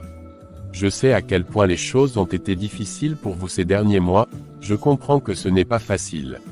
Je vous remercie pour votre compréhension. Je fais ce que je peux, je sais que je ne vous ai pas payé pendant plusieurs mois et que vous aviez toutes les raisons de vous inquiéter, mais c'est tout ce que j'ai pour l'instant. Marie, je suis vraiment désolé d'être venu vous mettre la pression la dernière fois. Sincèrement, ce n'était pas mon intention de vous causer plus de soucis. Je me rends compte maintenant à quel point votre situation est difficile. Vous avez perdu votre mari, puis votre fils, je ne peux même pas imaginer la douleur que vous traversez. C'est dur, monsieur Diakité, très dur. Mais la vie continue, même quand on a l'impression qu'elle s'effondre autour de soi. Vous n'avez pas à vous inquiéter pour le reste du loyer. Prenez votre temps pour vous remettre sur pied. Vous pouvez rester dans la maison autant que vous en avez besoin, sans pression. Merci, merci beaucoup, monsieur Diakité. Ça me soulage un peu d'entendre ça. Je ferai de mon mieux pour tout régulariser dès que possible. Ne vous en faites pas pour ça. L'important, c'est que vous puissiez vous occuper de vous et de vos enfants. L'argent peut attendre. Je suis juste désolé que vous ayez à traverser tout ça. C'est gentil à vous de comprendre. Je me battrai pour que les choses s'améliorent, pour mes enfants surtout. Vous êtes une femme forte, Marie. Et si jamais vous avez besoin de quoi que ce soit, même juste de parler, n'hésitez pas à venir me voir.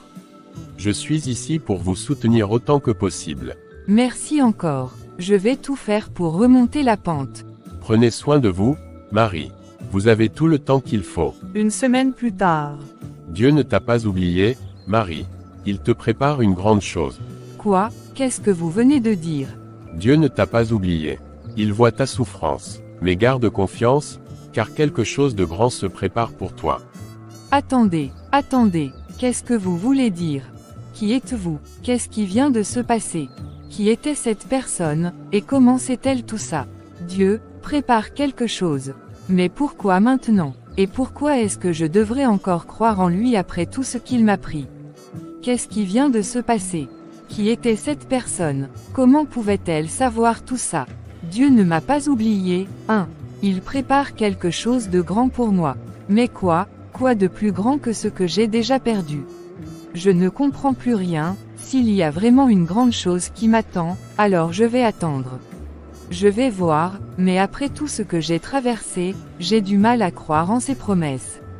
C'est étrange, je ne voulais plus entendre parler de Dieu, mais cette rencontre, ça m'a laissé perplexe. Si rien ne change, si aucune grande chose n'arrive, alors c'est terminé. Ma foi, elle sera définitivement morte. Mais si, par miracle, quelque chose se produit, alors, peut-être que je pourrai croire à nouveau. Je verrai bien ce qui arrivera. Et si rien ne vient, alors je saurai que Dieu m'a définitivement abandonné. Marie, pourquoi es-tu en colère contre moi? Sommes-nous en conflit? Je suis ici, je n'ai jamais cessé de l'être. C'était quoi ce rêve? L'Esprit de Dieu me parlait. Mais, pourquoi? Est-ce que je suis vraiment en colère contre lui? Sommes-nous en conflit, comme il l'a dit? Je ne comprends plus rien. Pourquoi maintenant? Pourquoi après tout ce qui s'est passé? Je ne lui ai même pas répondu, je n'ai pas pu dire un mot. Peut-être que j'ai peur de la réponse. Peut-être que je ne veux pas admettre que oui, je suis en colère. Je suis furieuse contre lui. Mais est-ce que ça changera quelque chose? Pourquoi il me parle maintenant, après avoir laissé mourir Paul et Matthieu? Est-ce que ce rêve signifie quelque chose? Ou est-ce juste mon esprit qui me joue des tours? Si Dieu est encore là, pourquoi tout ça? Pourquoi ces épreuves, cette douleur? Je n'en peux plus, mais si je n'arrive pas à répondre, c'est peut-être parce que, au fond, je ne sais même plus quoi penser. Que me veut-il? Est-ce que je dois vraiment lui répondre un jour? Tu devrais revenir à lui, ce n'est pas en te plaignant contre Dieu que tu trouveras la paix. Attendez, qu'est-ce que vous voulez dire? Qui êtes-vous? Qu'est-ce qui se passe ici? C'est la deuxième fois, est-ce que c'est un signe? Non, ça ne peut pas être une coïncidence. Tout ça devient sérieux. Je dois en parler à maman, elle saura quoi me dire. Après avoir déposé ma candidature, je vais directement chez elle. Peut-être qu'elle pourra m'aider à comprendre tout ça, ces messages, ces étranges rencontres, tout cela ne peut pas être un hasard. Mais que veut Dieu de moi? Quelques heures plus tard. Maman, il faut que je te parle, depuis quelques jours, il se passe des choses que je ne comprends pas.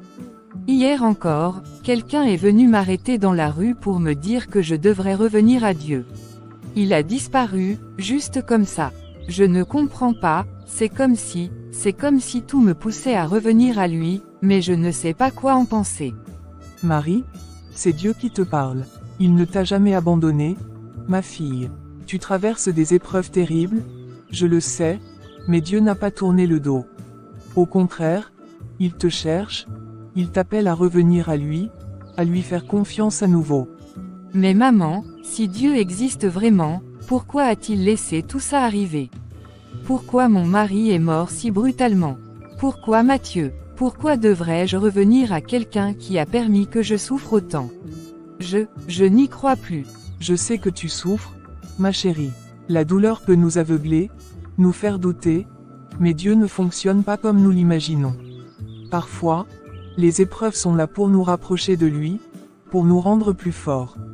Ce n'est pas facile à comprendre, je le sais, mais vois-tu, même dans la douleur, il est là. C'est lui qui t'envoie ces signes, pour te rappeler qu'il ne t'a jamais abandonné. Maman, je ne sais pas, tout ça me semble insensé. Je n'ai plus confiance. Pourquoi maintenant, après tout ce qui est arrivé?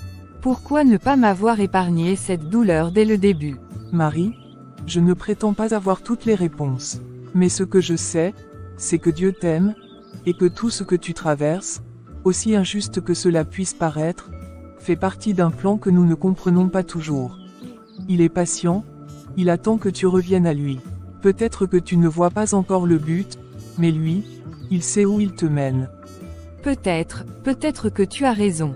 Mais pour l'instant, je ne sais pas. Je ne sais plus quoi croire. Ne te presse pas, laisse ton cœur s'ouvrir petit à petit. Parle à Dieu, même si c'est pour lui dire que tu es en colère, même si c'est pour lui dire que tu doutes. Il t'écoute. Il te guidera, j'en suis sûr. J'espère que tu as raison, maman. J'espère vraiment que tu as raison. Dans la nuit. Marie, Marie, Marie, je suis la vérité, le chemin et la vie. Si tu veux vraiment comprendre la vérité derrière tout ce qui t'arrive, reviens. Regarde ce qui te guette si tu ne reviens pas à moi. Tu es une personne morte dans ma main. À suivre.